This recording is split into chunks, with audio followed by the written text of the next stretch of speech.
Abrimos aqui mais um Bíblia Fala para podermos deixar que Deus nos fale ao nosso coração por meio da sua palavra, diariamente, quer na Rádio RCS, quer também pelo Hope Channel, pelo Facebook da rádio.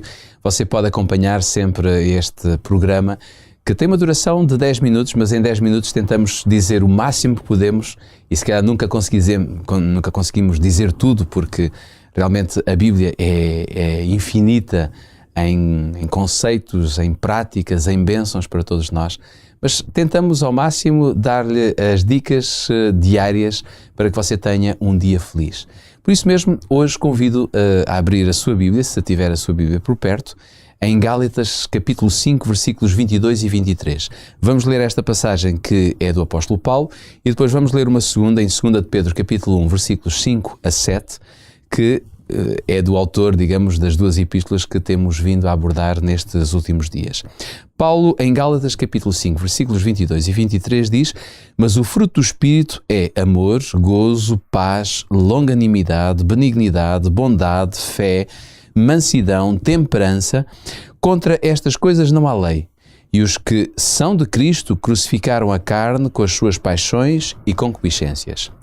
Pedro, em 2 de Pedro capítulo 1, versículos 5 a 7, diz que, mediante a fé, estáis guardados na virtude de Deus para a salvação, já prestes para se revelar no último tempo, em que vós grandemente vos alegrais, ainda que agora importa, sendo necessário, que estejais por um pouco contristados com várias tentações, para que a prova da vossa fé, muito mais preciosa do que o ouro, que perece e é provado pelo fogo, se ache em louvores e honra e glória na revelação de Jesus Cristo. Pedro, nós temos aqui duas passagens de dois grandes autores da Bíblia. Todos nós gostamos muito de Pedro e de Paulo, não excluindo todos os outros.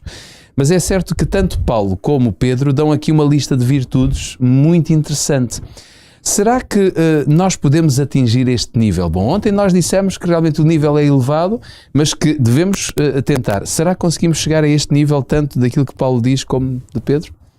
Realmente, com frequência encontramos nas Escrituras a norma a ser colocada muito elevada e diferentes listas, de facto, como estas, que são quase, como dizias, listas de virtudes, não é?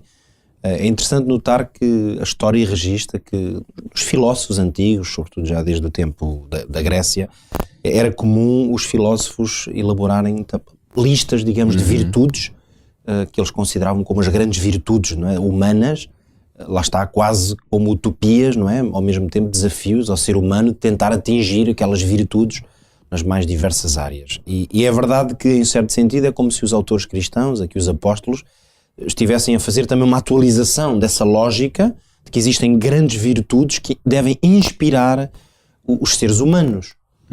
Mas estas virtudes, deixa-me só interromper-te, de alguma forma não são virtudes que estejam em nós por capacidade natural.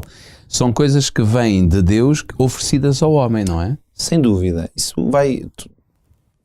a colocação que fazes tem muito a ver com uma ideia que eu gostaria de explorar aqui, que é de que nós nunca podemos esquecer que no mundo cristão, no fundo, na Bíblia, nós encontramos sempre o seguinte: a referência e o padrão é Deus. E isto é uma coisa que nunca podemos esquecer. Deus é que é a referência. Ora, Deus, por definição, ele é um ser absolutamente perfeito, irrepreensível. Quer dizer, a sua natureza, a sua essência é a excelência em todos os domínios. É por isso que Jesus Cristo foi como que uma revelação perfeita desse Deus, e por isso é que, embora ele tenha assumido a natureza humana e viveu como homem, ele foi o encarnar, ele também encarnou o ser humano, mas também encarnou as características de Deus. Manteve-as, tornou essas características, essas virtudes divinas, vamos dizer assim, essa essência do quão maravilhoso Deus é, ficou revelado plenamente em Cristo. Tornou-as palpáveis quase, claro, não é? Tornou-as próximas. É por isso que o apóstolo João diz que o verbo se fez carne, não é? Ou seja, essa palavra que vem de Deus, ela ficou visível, não é? Claro. É como se tornasse, gosto muito desta imagem de que é como se Deus fosse uma coisa muito difícil de alcançar, porque o é. Então, ao se tornar a palavra, é como se fosse um pensamento que depois se tornou numa palavra. Exato. Mas eu neste momento podem cruzar milhares de pensamentos na minha mente, de mais diversos tipos, e ninguém os pode sondar. Qualquer pessoa pode olhar para mim ou para alguém, normalmente nós até conseguimos, às vezes pelo olhar de alguém, perceber o que é que ela deverá estar a pensar, não é? Claro. Agora, a partir do momento em que eu fale, em que eu diga uma palavra, eu torno o meu pensamento em alguma coisa que é palpável. Claro. Porque eu imito um som, pois o som é uma claro. Coisa física e, portanto, os ouvidos conseguem de outra pessoa, percebem. Então, aquilo que era incompreensível, ao se tornar numa palavra dita, de repente torna-se real. Ok, era isto que ele pensava. É como se Jesus Cristo foi o pensamento de Deus tornado numa palavra. Claro. E agora nós conseguimos ler quem Deus é. É interessante ver, por exemplo, quando aqui fala que uma das características de Deus é a mansidão. É certo que nós conhecemos muitas pessoas que têm esta característica ou achamos esta característica em alguns, mas como é que é a mansidão de Deus? Olhando para Jesus conseguimos descobri-la. Conseguimos descobri-la, exatamente isso. Essa incógnita, ao pensarmos em Deus de uma forma mais abstrata, olhamos para Jesus e torna-se real.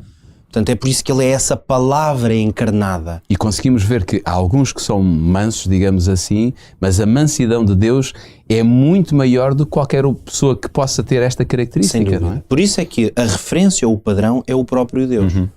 Isto ajuda-nos a compreender que a fasquia não é alta, a fasquia é perfeita. Pois, que é diferente. É diferente. Uma coisa é dizer, bom, a fasquia é alta, mas vamos lá chegar. Não, a fasquia é perfeita, porque o padrão de referência do crente é Deus.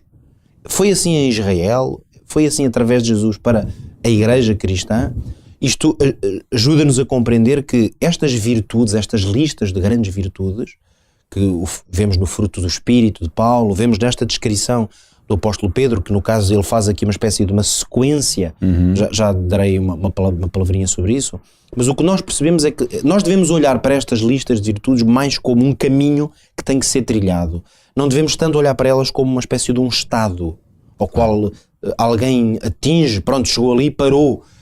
Porque Deus é que as tem como um estado, ou seja, em Deus é que essas características são inerentes a Ele. Claro. Como a nós não são inerentes, nós nunca vamos ter uma natureza de amor, claro. Uma natureza de mansidão, uma natureza de fé. Isso são coisas que Deus tem e que Ele nos abençoa para podermos progredir e caminhar nelas. Portanto, é muito interessante olhar para estas virtudes, na linguagem cristã, vê-las como um processo, um caminho, mais do que como um estado. Claro. Algumas religiões, das grandes religiões do mundo, têm muito esta ideia de que, mediante certos exercícios, a pessoa pode chegar a um certo estado. Isso. E quando atinge aquele estado, pronto, ok, libertou-se da condição humana. Nós não encontramos isto na descrição bíblica. E, portanto, na linguagem, na fé cristã, isto não existe. Nós não vamos conseguir fazer exercícios espirituais ou místicos até de repente estamos num estado de santidade tal, bum, desaparecemos da terra, ou tornamos gurus e os outros estão... Não, nós vamos sempre caminhar, sabemos é que mediante esse caminho, um dia o Senhor Jesus vai ter que intervir na história desta terra. Exatamente. E o que o apóstolo Paulo diz é que ele vai ter que tornar isto que é corruptível incorruptível. Exatamente. Isto que agora é fraco e imperfeito, ele vai ter que tornar perfeito. O que quer dizer que, na verdade, quando o Senhor Jesus voltar e fizer essa transformação na sua gloriosa vinda, na ressurreição, quer dizer que ele vai encontrar pessoas que ainda não estão incorruptíveis. Claro, as pessoas estão corruptíveis. Desde logo no seu corpo, claro. Não é? Em termos físicos. Então, isso mostra-nos que nós nunca... Isto não é um estado que se atinge de repente, ok, é o nirvana do cristão. Não. Isto é um processo, um caminho que se faz com Deus, porque a fasquia é perfeita. Claro. Porém, quando Jesus voltar... E quando Jesus vier buscar o seu povo, eles naturalmente vão se tornar tudo isto.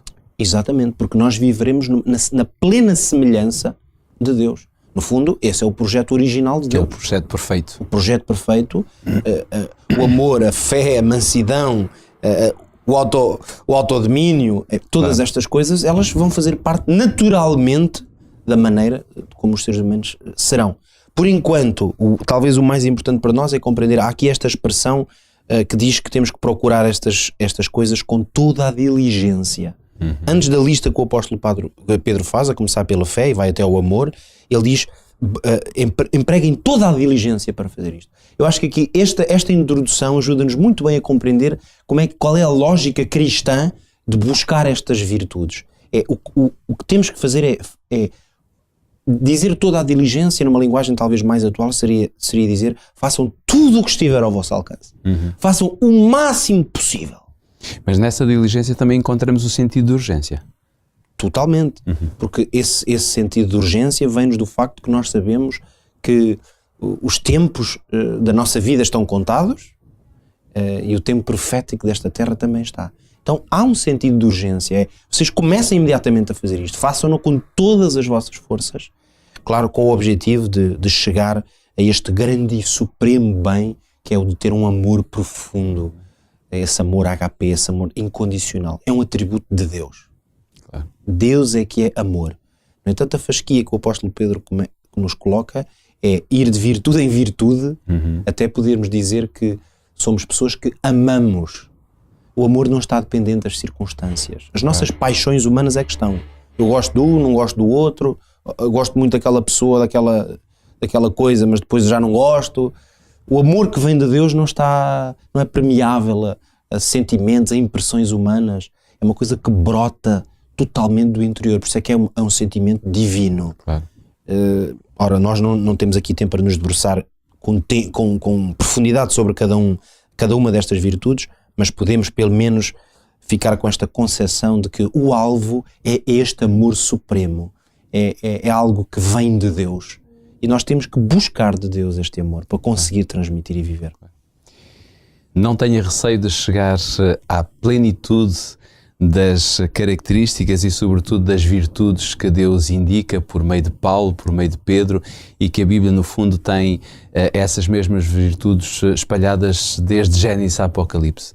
Procure diligentemente aperfeiçoar essas virtudes no seu coração, mas nunca o faça sozinho. Faça sempre com a presença de Deus.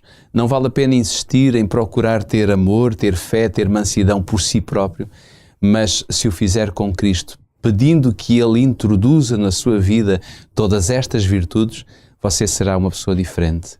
E o mundo vai reparar em si, não pelo lado negativo, mas pelo lado positivo, e vai seguir Jesus pelo seu exemplo também. Fique bem. Quanto a nós, aqui na Rádio RCS e no Hope Channel, voltamos amanhã neste mesmo horário. Até lá.